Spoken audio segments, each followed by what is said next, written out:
அனைவருக்கும் வணக்கம். தஞ்சையிலிருந்து அனிதா. ஒரு சங்கத்தை தொடங்கி 10 ஆண்டுகள் தொடர்ச்சியாக கொண்டு செல்வது என்பது ஒரு சாதனை.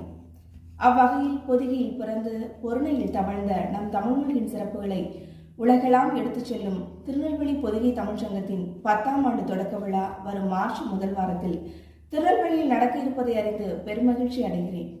நம் பொதிகை தமிழ் சங்கம் மகாகவி பாரதியின் புகழ் பரப்புவதை தலையாய கடமையாக கொண்டு இளைய தலைமுறையினரை ஊக்கப்படுத்தி படைப்பாளர்கள், தமிழ் ஆர்வலர்கள் என 400க்கும் மேற்பட்டோருக்கு பாரதியின் பெயரில் விருது வழங்கி வருகின்றது. இந்த சாதனைகளுக்கெல்லாம் முழுமுதற் காரணம் தமிழ்நாடு வருவாய்த்துறையில் பணியாற்றி நிறைவு செய்து தமிழுக்காக தொண்டாற்றி வரும் கவிஞர் பேரா என்று அன்போடு நாம் அழைக்கும் ராஜேந்திரன் அவர்களுக்கு இந்த தருணத்தில் வாழ்த்துக்களும் வணக்கங்களும். பொதிகை தமிழ் சங்கத்தின் 10ஆம் ஆண்டு தொடக்க விழாவிற்கு வாருங்கள் நண்பர்களே. மார்ச் முதல் வாரம் திருநெல்வேலியில் சந்திப்போம். விழா சிறக்க வாழ்த்துகிறேன். வணக்கம்.